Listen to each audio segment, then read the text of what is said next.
Hello, and welcome to the Law Deals podcast, where we help law firm owners create succession plans, profitable partnerships, and seamless practice transitions.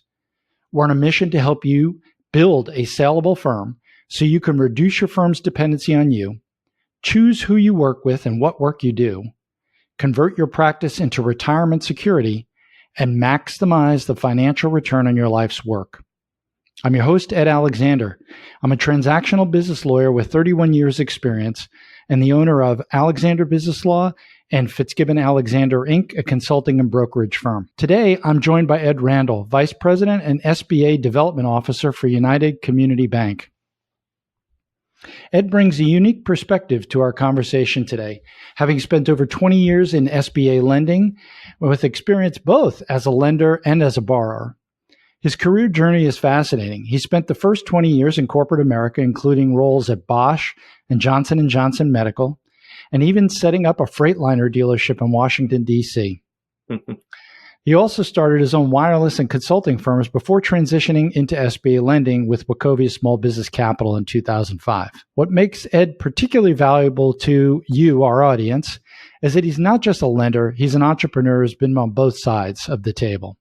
Over his 20-year SBA career, he's closed over $100 million in SBA 7A loans and has helped set up 4 SBA departments for banks in Northeast Florida and Central Florida. At United Community Bank, Ed offers a full suite of SBA products, including 7A loans, 504 loans, and SBA Express loans. He also does conventional business financing as well. Welcome to the podcast, Ed. Hey, good morning, Ed. Thank you. I'm glad to be here. Appreciate the opportunity. Well, thanks for being on. I think this is really going to be great for the audience because so many of the transactions that we do are dependent on SBA lending to make them really work, right? And so let's start with the basics. Can you explain what SBA lending is and why it exists? Yeah, great start off question. The SBA started in 1953 as from Franklin Delano Roosevelt wanted to get an access to capital for businesses that were starting businesses or wanting to expand their business and, not having the correct cash flow and some of the qualifications to go to a normal standard conventional loan and get financing. So they wanted to create this government-backed alternative solution so small businesses could get into business. And since 1953, it's just been a great program. Excellent. So for the law firm owners listening, what are the 2 main programs and what should they know about them?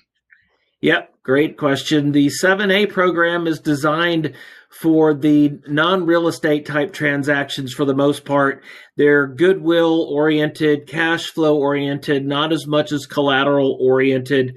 The SBA 7A loan is really for people buying a practice because the person buying the practice is a startup business that's taking over the practice. Therefore, it would be ineligible for a conventional loan, but eligible for an SBA loan. So SBA 7A, you can buy the practice, you can add working capital, you can buy furniture, fixture, and equipment. If you want all new computers, if you want some marketing money to go out and ramp up with your new sign and new social media, all that stuff is available. And really the 7A, it's the all-in-one loan. You can purchase commercial real estate with that, but really for an attorney buying real estate, it's a long-term play. It's not a short-term investment type of deal. And so the SBA created the 504 loan, which allows a bank to partner with the SBA and do larger real estate transactions. So a lot of times for practice law, we've got one we're working on now. It's real estate and a 7A loan to buy the practice. So we can do hybrid solutions using both products at the same time. That's fantastic. So what are the limits on the 7A program? What are the limits on the 504 program? Really, you can have as many SBA loans as you can possibly have, but the maximum loan amount per borrower or guarantor is $5 million. $5 million. So for a 7A loan, we can do $5 million at United Community Bank. We can sometimes go above that and do what's called a pari passu loan, which means the SBA does the first portion and then United Community Bank does a conventional loan for a portion up to $1 million or $2 million on top of the $5 million. For a 504 loan, the maximum amount is 11.5 million total because we have 50% really first mortgage from the bank, which is the $5 million limit. And then the SBA steps in for the other portion. Okay. Let's take a look at the 7A loan, because I think, one of the biggest challenges that we have with law firm financing, or really any professional practice, is that most of the value is really in the intangibles, right? So that would be kind of the client relationships, the goodwill, the reputation, I dare say to some extent, the brand that's out there. And I've always heard that traditional lenders want really hard assets. They need collateral to back up this. And I think you mentioned it a minute ago, and that is the SBA is really looking for the cash flow, not the actual hard assets. So let's kind of talk about the differences there when we're talking about intangibles. Yep, good. A lot of this stuff is truly goodwill, especially for service practices, service organizations, and attorneys, because you have a book of business, and that not necessarily is just recurring revenue. It's, contract by contract. So really, the SBA, again, it's there to determine cash flow. So we go back historically and look at the past 3 years, and we get the current year-to-date P&L and balance sheet, and we look at those as compared to the sales price. And just on the surface, if those things make sense, then we want to move forward, with a term sheet and learn a little bit more about the deal. The SBA does require collateral if it is available from the guarantor, but if a guarantor is buying a law practice and, let's say, lives in an apartment and doesn't have a house, that doesn't necessarily disqualify him for being able to buy the practice. If you have the collateral, it's, we have to take it per the SBA SOP, but we're not looking at that collateral as, to help support the loan other than you have to. Okay, so you used a phrase there, and I just want to make sure everyone understands that phrase, SOP. So standard operating procedures, and that's what, a published document from the SBA? It is. Like any other government organization, they have what standard operating procedure now, June 1st will be at 10-50-8. So we're going really back to the 2018 standards with much more prudent underwriting, collecting the fees now, some of the different changes with seller notes and things like that. Yes. Well, let's get into that in a minute, but I want to back up for a minute and talk about the collateral of the buyer, right? So what we encounter a lot of times when we're doing these internal sales is that we have an associate lawyer who maybe, just bought their first house or, doesn't have a lot of equity in the house. How does the SBA treat that? That's a really good question. The SOP states that if the guarantor, there's a difference between borrower, which is the buying business entity, and the guarantor, which is the personal person actually guaranteeing the loan. If the guarantor has less than 25% equity in their home, the lender has the opportunity to make a decision whether or not they want to put a lien on that house. So that is the actual rules and policies. The SBA states that if collateral is available, the lender must take all available collateral until the loan is fully collateralized. But if you're not fully collateralized, that's okay too. But if it's available, we have to take it. If we're not fully collateralized, that doesn't, eliminate your chances of being approved for the loan. Okay, gotcha. Perfect. Yeah. Let's look at the 504 loan. Talk about what is the equity injection or cash requirement from the borrower, and how does that loan work? Great. The down payment for a SBA 504 loan for a law firm is 10% down. That's the minimum.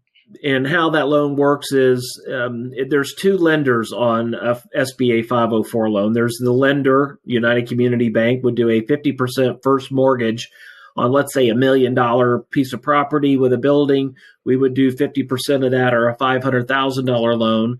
The CDC, which is actually a government nonprofit community development company, there's several of them around the state of Florida, very, very good. And they are the actually second mortgage on the loan. So we do the bank first, they step in with a 40% second, and then the borrower comes in with the 10%. So it's a 50-40-10 split.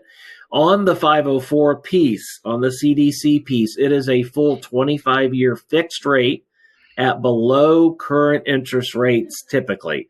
Right now, they're hovering about the same. The SBA 25-year fixed is at 6.43%. And right now, we're running SBA loans between 6.5% and 7.5% fixed for 5 years. So that's how those loans work. We underwrite separately. The bank does their underwriting. The SBA does their underwriting. But it's one closing simultaneously where we close on the bank loan first, the SBA loan second. And that's how that works. Okay, good.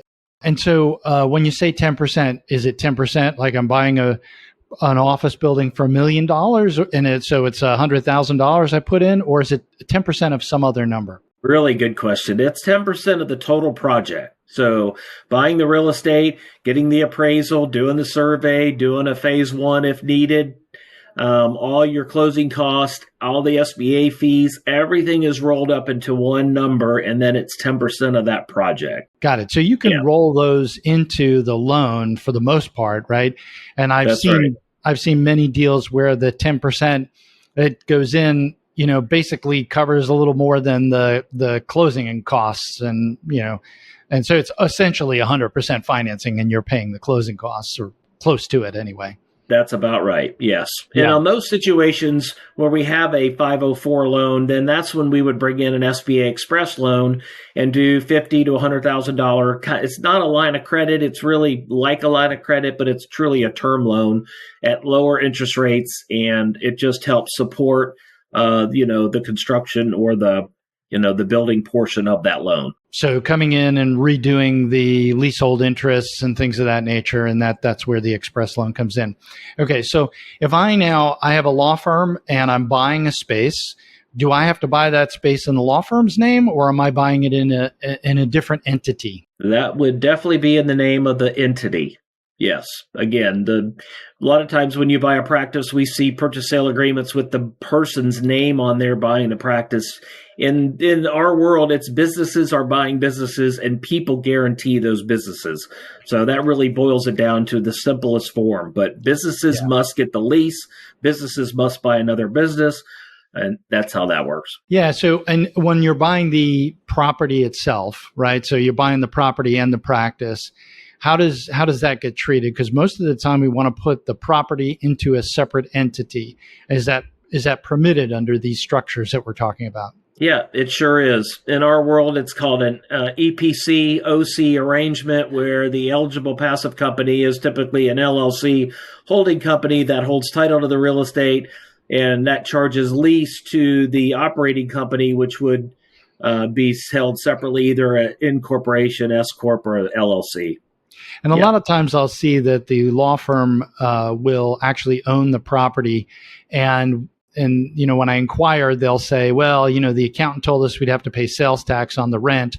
And I will gently say that the sales tax is a reasonable insurance premium against having that property be subject to claims of creditors from the law firm. So, yeah. Well, good. Okay, so look, we talked a little bit about this before. The SBA recently made changes to its standard operating procedures. So can you walk us through what's changed and how that affects law firm transactions? I think two of the big ones are, in the past up through tomorrow, the borrower could take a portion of the down payment from the seller and go on a 2-year standby note for the seller. And today what's changed is any participation from the seller on the down payment can only be, it has to be less than the 5%. It's on a full life of the loan, full standby. So no payments. It can accrue interest, but that's a big change for a seller would have to reconsider that, seller note. If it's a $2 million deal and they're getting $1.9 million at closing, would they carry a note for 10 years for $50,000? Maybe. It's not that hard of a sale, but that's what we're running into now. The other big component is a lot of times SBA had a buy-in portion where you could buy up to 90% of the practice, and the attorney wanted to hold 10% for whatever reason. Today, if that occurred, then the selling attorney would have to also guarantee the loan for 2 years to just transition and make sure that the practice is what they said it was. And after that 2 years, as long as they made their SBA payment, no issues, the financials look good, then the person would be released moving forward. So let's back up for a second, because I want to be clear, right? So when we talked about the 7A loan, we talked about somebody coming in and there's this thing called an equity injection, which typically is going to be cash, right? And it's 10% of the total project cost. So we added on the closing expenses and things of that nature. And so the traditional arrangement was that the buyer shows up with that full 10%. And previous to this, there was a methodology where the seller could provide up to 5% of that equity injection in the form of a note that the seller held on to, and that basically the note accrued interest, but no payments were made on the note for 24 months. And then at the end of those 24 months, payments could be made on that note, right? So essentially what you're doing is you're letting the buyer get their feet under them for that 2-year period and make sure that everything's going well. And so now the change is, instead of it being that 5% seller note for 2 years, now it's going to be for 10 years for the life of that loan. Right. Right. And so interest will accrue. And then at the end of 10 years, the owner would end up paying the buyer would end up paying the seller that amount beginning at the end of 2 years, whatever that ultimately looks like. Right. Okay. And so from that perspective, really what that's doing is two things. One is, just from my perspective, it's forcing people to maybe, I think, increase the price, right? Because if I want 1.9 million, I price it at 2, right? And then if I only get my 50,000 or I don't get the 50,000, I ultimately don't care, right? Right. Because I got my money. Or the other alternative is the second part that you talked about, and that is it's really a partner buyout. So what I do now is I hang around for 10 or 20%, and we essentially are saying that I'm going to get cash flow out of this business when it makes profit. That's how I'm going to get paid my back end, right? That's right. So it forces you into really a different structure. So that's important to know.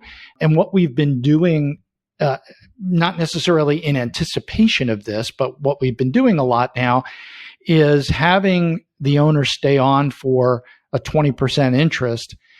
For really, it was driven by two things. The old SLPs, and I don't know if the new ones do this, you'll tell me, the seller had to go in 12 months. The seller could not provide services to the entity in that 12 months. Has that changed? That really only meant that they could not make management decisions. And it was really nothing in the SOP. It was more spirit of the program. You know, we didn't want them to get $2 million and then stay on and get their $250,000 paycheck either with all their benefits, because that was inhibiting the borrower from having a good head start and a good ramp towards success. That's what the SBA is all about. That's really this whole thing with the seller having to stay on now and carry a note for the life of the loan. A lot of lenders got caught up in doing 100% financing. And those loans, as we look back now that, you know, Doge went in and they did their deep dive on the SBA and it didn't come out beautiful. So we have to correct what happened and why these loans are going bad. People need to come to the table with money. Sellers, you know, they have to participate in this in the longer term. A lot of them were just taking a note and leaving. So, you know, we don't really call it a crackdown. We call it a moving back to the way it was in 2018 when we were collecting fees and doing more prudent underwriting. So that's really the whole spirit. I get the idea. Look, we don't want that owner selling and continuing to keep the benefit of the firm. That doesn't make any sense whatsoever, right? But on one hand, you know, when we have a firm like this, and we talked about the intangible piece, transitioning that intangible piece is so important, and making sure that the owner stays for that period of time really protects the buyer and making sure that the firm is going to perform at the same. Yeah. So these changes will have an effect on the structure of these deals that we're doing. But ultimately, I think it'll work out well, right? I mean, in effect, guaranteeing a loan is basically they're going to have to step back in if something goes wrong, is really what it amounts to, right? A lot of times, the sellers were staying on because the SBA opened up that policy that they could stay on. And if you're going to do a 10% seller note and you're doing 100% of the financing, you want to keep ownership of the company, because prior to that, all we would let them do is get a life insurance policy on the borrower.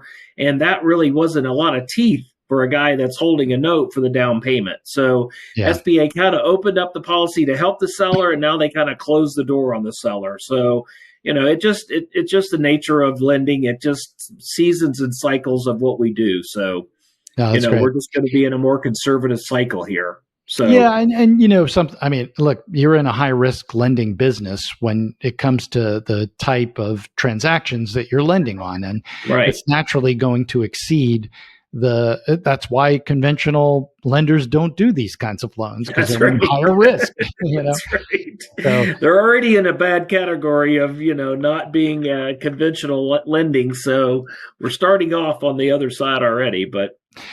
So, all right. So let's talk about something that is near and dear to my heart. When we get a law firm that's looking to sell, we go in and we recast typically the tax returns, sometimes the financial statements. I prefer the tax returns to really determine what the true owner benefit is out of that firm. And, when we do it, we're looking at things that the firm is paying for the owner's automobile. The firm is paying for the owner's travel, right? The firm is doing these things. Now, the way the SOPs are, that is a little bit different. The way I do it is a little bit different than the way you do it. So let's talk about you as a lender looking at the owner benefit, the seller's discretionary earnings, whatever we want to call it. How are you doing that differently than I'm doing it? Yeah, really good question. I've done some classes on this with brokers. It's seller discretionary earnings versus debt service cover ratio. And those two collide. I think I told you I took 3 of the CBI courses for certified business intermediary to learn and understand that forecasting model and how you guys recast. And, it makes total sense for discretionary earnings of what the potential of the new buyer is going to earn. But when we're doing cash flow lending, we're not looking at adding back a lot of the things that you have added back in the past. We typically look at interest and depreciation. If there's salaries, wages are real big. We like to add those back for sure, especially if the buying attorney already has a practice and is making money and doesn't need income from this. We can add that back. But when we're talking about cell phones and cars and stuff like that, typically we're looking at less than $25,000, $30,000 of add back. And the lender looks and says, well, if we need that little bit to add it back to make the deal work, it's too skinny anyway. So really, we just look at those 3 main things. If there's some attorney fees or one-time fees or things like that, then we can, definitely add back. But for typical business use, a lot of the SDE does not equal, debt service coverage for a bank. We just threw out a bunch of terms, and I just want everybody to be on the same page here. So first things first, if you want to, you can get the book. It's online. If you go to alexanderbusinesslaw.com and look at books and guides, you can download the guide to selling your Florida law practice. It goes through all of these terms and really describes this process in detail. The bottom line of this, though, is what we're trying to do is find the true earning potential of the business. How much cash flow does your law firm throw off to you? And we know that people set their salaries at all sorts of different levels, right? And they have all sorts of different pension plans, and they have all sorts of different arrangements, financing, interest. You mentioned depreciation, right? You buy some computers for your firm and you're depreciating, right? Those all come back because they're not cash expenses. And ultimately, the benefit flows through to the owner. And that's really what we're looking at. When we look at debt service coverage ratio, what we're wanting to say is, if I'm a buyer and I come in and I put down my equity injection and I pay myself a reasonable salary, will I have enough left over at the end of the day to cover the debt service on the loan? And it's not just a one-to-one, is it, Ed? It's greater than that. What are we looking for there? Yeah, 1.25, 1.15 for law firms, but typically we see law firms at 1.3 to 1.8. I mean, they're very profitable. You put the right sales price on it, and they are very profitable. So Yep. I mean, a law firm should generate owner benefit of somewhere between 35 and 40% for law firms that are under $2 million. And then in terms of gross revenue, and then as it goes up, that's going to drop a little bit into the 30% range because you're naturally going to have some extra management and that type of thing. So good. Okay, excellent. So you're determining it a little bit differently. And then when you determine that, how do you know that a buyer is coming in and paying the right price? What do you do to establish that? Well, you do a great job, coming up with values yourself, and brokers are trained on how to do that through the IBBA and BBF and, your personal training with your business experience. But, we definitely order a third-party appraisal. That's important. We use several different firms. GWF out of Tampa is a big one we all use in the SBA space. And they come in and they really don't come in anywhere. They just look up your industry, they look at your cash flow, they look at your trends, they look at your just everything. And at that point, they come up with a number, and, that's what we use for the appraised value of the business. Okay. Excellent. Yep. Excellent. All right. So let's take the position of someone looking to expand their current law practice, right? Yeah. And so if I'm coming to you and I want to buy a law practice, what do I need to have ready to go? The checklist it's pretty easy. We need 3 years tax returns. We need a current year-to-date P&L balance sheet. If you own a practice now, we need your personal financial statement. We'll need your personal tax returns. We do a deep dive into, its global cash flow. So we look at you, we look at the business you're buying. If you're going to do an expansion, then we would expect a business plan with projections so we can see what you're going to get out of what we're going to give you. It's bottom line. If we're going to give you $500,000 to expand, what are you going to do with that money? Are you going to hire people? You're going to add a new location.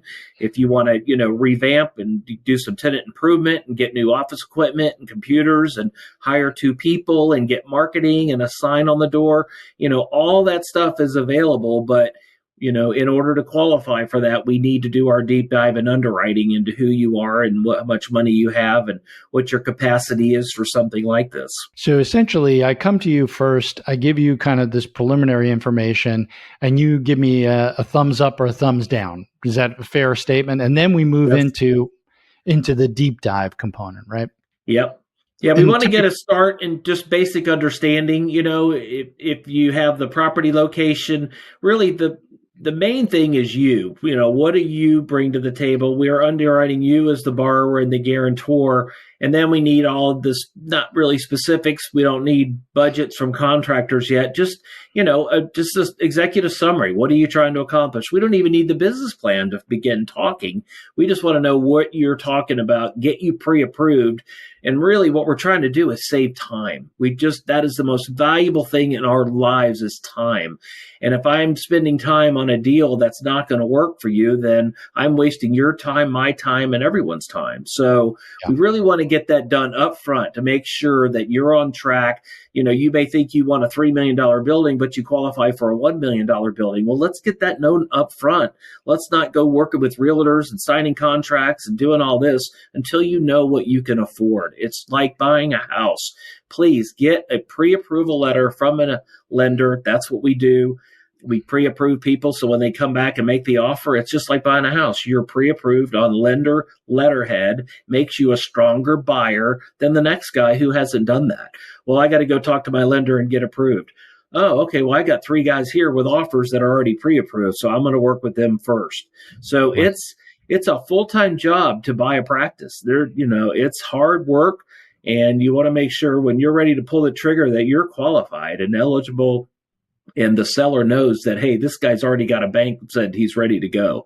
That goes a long way in your negotiating. It goes a long way in the broker wanting to work with you. So these are all key things that are really top of the list for showing who really wants to buy that practice. Absolutely crucial. I mean, we always say that, at the end of the day, it's a journey for a buyer to get from I'm interested in this firm to actually the closing table where we're buying all of it. So it is a strenuous journey, right? It is. And so if you're really serious about it, you have to show this along the way. I have one of the colleagues in our firm, Sean Thornton, always says that, 90% of people who go to see a real estate agent about buying a house will buy some property.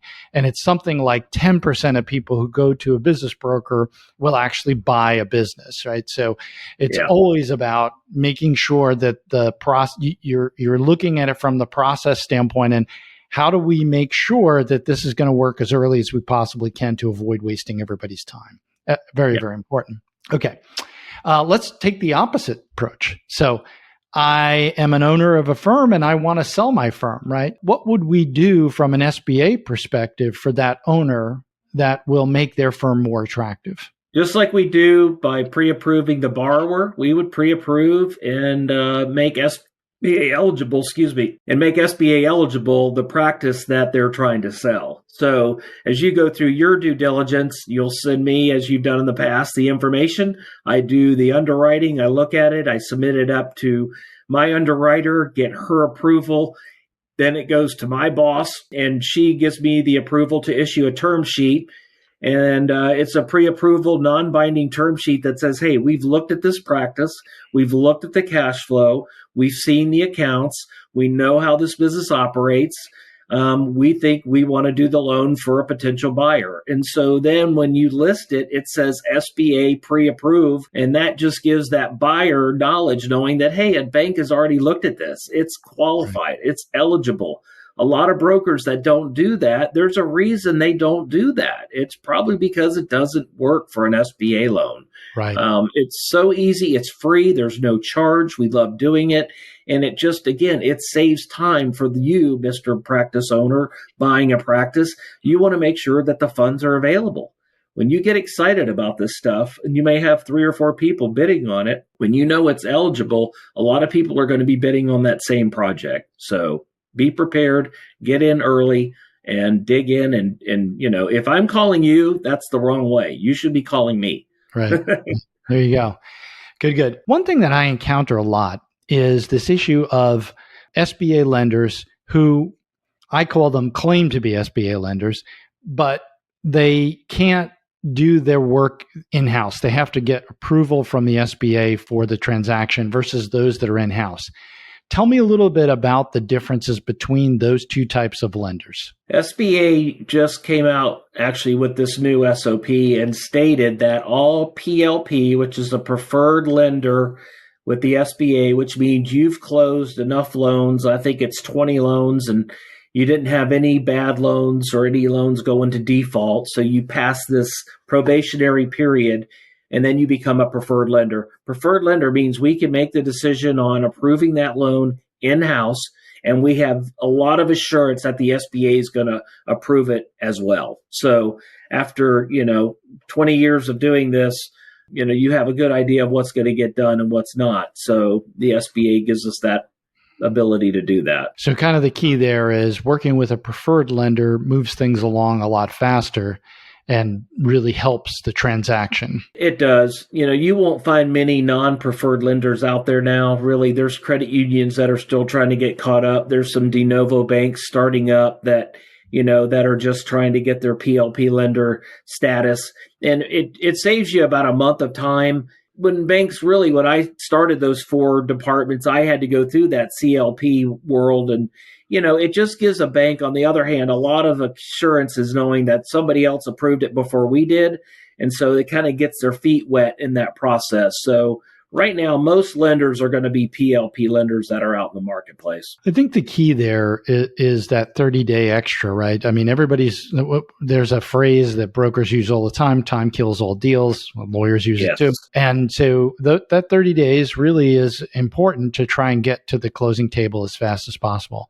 So what are we looking at for the typical SBA loan? So let's kind of just walk through the process, right? So we have the business is pre-approved. We've marketed the business, and now we have a letter of intent. From that point forward, let's talk about what the prospective buyer should be doing and how long it takes to get to the point where the SBA loan is ready to close. You are ready to close as a lender. Oh, great question. Yeah, it typically takes between 60 and 75 days to close an SBA loan. We'll tell you that 90% of it is not the bank. 90% of it is the borrower, the seller, getting us the financials, getting us the lease, getting the lease negotiated, getting your life insurance in place, getting all the service done, getting your new entity set up. There's a lot of moving parts that we go through with you up front to tell you to start doing this as we're in that, when we pre-qualify you as the buyer, when I give you back a term sheet with a deposit, it's going to have a checklist of all the things we need before it goes into underwriting. At that time, we start collecting stuff for closing during that time, believe it or not, because we want to make sure once it gets in that the underwriter opens it one time and then it gets done, underwritten, and off to credit for approval. From that approval process, then it goes into closing, and then it goes into a whole nother checklist of items we need: business licenses, insurance, all that stuff. And that's just all part of that process that we do. So we've closed them in 60 days. We've closed them in a year. I mean, it depends on how fast the borrower works. I recently closed 8 Firehouse subs. I know it's not a law practice, but this guy was the CFO of Kimberly-Clark, and I wish he would teach borrowers how to give stuff back to the underwriter, because he was so quick, so thorough. Everything was labeled. All his PDF files were labeled, not just tax return, but the year of the tax return, whether it was a business tax return or a personal tax return.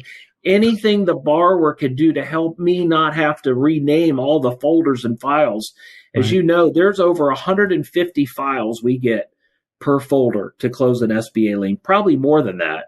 But that's just an average number. So whatever we can do to slow down and speed up that process, it makes it go a lot better. Yeah, from our perspective, the wheels come off the cart whenever we have a buyer or a seller who really doesn't have the documents at hand, right? This goes back to the fundamental, to me anyway, the fundamental requirement that you have a good CPA at your firm. You have somebody who is tasked with document management, record keeping, things of that nature, right? Because when you pull them and send them over, things go a lot faster. And those lists are at first glance overwhelming. Yes, they are overwhelming. But after you take a breath and you look back on them, you say, okay, well, let's get these, and you can work your way through it. But it does take time. Going back to what we were talking about before, right? Is making sure that somebody's committed to the process. You have to be committed to the process. Okay. 100%. Yeah. I was at the International Business Broker Association meeting in Orlando last weekend.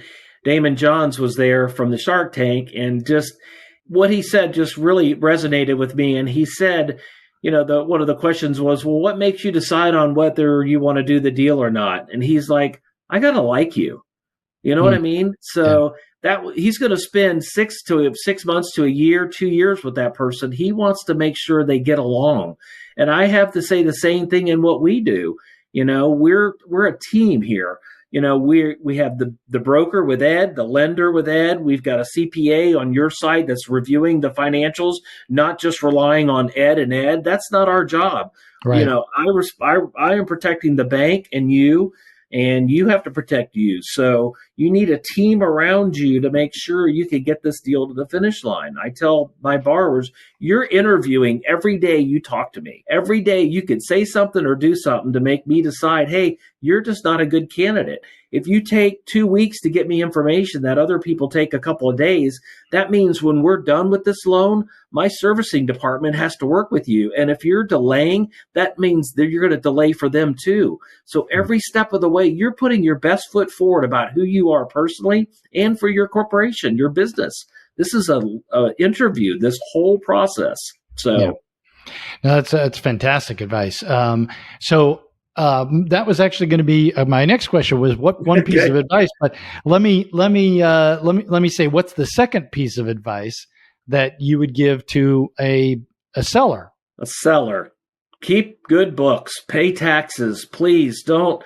When I hear people say, well, my CPA told me not to pay taxes and he whittled everything away. Well, when you whittle everything away and your net income is not much, then you're not going to get as much for your practice. You're just not. Pay your taxes, start early. Don't, I've seen business deals the last year where 22 and 23 didn't cash flow. 24 went from 200,000 to 800,000. It's like, well, that just doesn't work. There's something funny here. Could you have been making that much the last 2 years? Are you going to get audited? Are we going to be stuck in some kind of problem? We want to eliminate risk. We're all in the eliminate risk business. That's what we're trying to do. So clean books, good books, be able to make, if the underwriter says, well, why did you have this on your line item? Make sure your CPA, your bookkeeper, or somebody can answer that question. Know your business. Don't just know how to be an attorney. Yeah. Let's take this one a step further because this is absolutely crucial, right? Because I see this all the time, right? You see expenses like wildly differ, right? So one year it's 8,000, next year it's 32,000, and the year after that it's 10,000. Say, what the hell happened in this year, right? What's going on? And then they don't know, right? And so they'll say, well, talk to the accountant. Well, the accountant knows exactly what's going on, but they don't want to admit what's going on, right? They're burying certain expenses so that the taxable net income is low. And look, you can't do that. Because if you do that, you've got a deal that isn't financeable. You're materially and negatively impacting the value of your firm, right? Because when the financing isn't there, the deal terms are not going to be as good or, that kind of thing. And so, and plus, buyers look at this and say, well, if you're trying to cheat the federal government, what are you going to do to me, right? So the bottom line is, look, you gotta understand you're making money, you got to pay taxes on it, and it's got to be reasonable, right? The arrangements have to be reasonable, and you should know what your numbers are. And if the numbers don't look right to you, you got to start asking questions about what's going on. Ask your CPA. Your CPA will do this. Say, hey, Mr. CPA, would you please make sure that my cash flow coverage is going to be about 1.3? I'm trying to buy $1 million building, keep me in line with that. We're not telling you that you have to pay 1,000%. That's not up to us. But you do have to, keep it reasonable, keep it consistent. We don't like seeing these big spikes here and all this. We want to see consistent growth, and really that's what we're looking for. Yeah. Excellent. Good advice. I like it. All right. So if somebody's saying, hey, this might be right for my situation, what should their next step be? Take an email or a phone call. I like to do a 30-minute discovery call with folks to kind of learn a little bit about them, their background, what they're trying to do, why this practice is of interest to them, and kind of get started. Then I email them a checklist of about 10 things that I need to get started just for a pre-approval, not for the complete underwriting. And I want to get to know them a little bit better. We have a follow-up call, and then, I do my workbook, and my goal is to issue you a pre-approval letter to move forward for what you want to accomplish, whether that's buying a practice, expanding your practice. Excellent. So Ed, tell them how they can call you or send you that email. Great. My cell phone number, which is accessible almost 20 hours a day, it's 904-239-7534. And my email is ed_Randall, RANDALL @UCBI.com. And we'll put that in the show notes. Very important stuff. All right. Excellent, Ed. Thank you so much. This was incredibly helpful. And I think a lot of people are, going to be able to utilize the information we discussed today. Well, the other thing, being a previous business owner and a current business owner, I love just strategizing with folks too. I was recently turned a guy down yesterday, but we had a great conversation on what he could do to make sure it didn't happen again, what he could work on to improve his practice, what he could do to make sure the next time he's ready for it. So we do a lot of that as well, and we're happy to consult. None of this stuff is, bread and butter. It's every deal is different. Every situation is different. And we love to help strategize and help you get where you're trying to go. So thank you for this opportunity. And I do want to emphasize that is really an important piece of this, right? So take up Ed's offer on this. I mean, because the information you get is absolutely wonderful, especially if you're 5, 7, 10 years out from doing a transaction, right? Or if you're thinking now, hey, I want to acquire a firm to be able to grow into a different geographical area, whatever. All important stuff. So please call Ed. Thank you very much, Ed. And thank you for listening. And please leave us a review and send me any comments, any suggestions you have. I look forward to hearing from you. Thank you.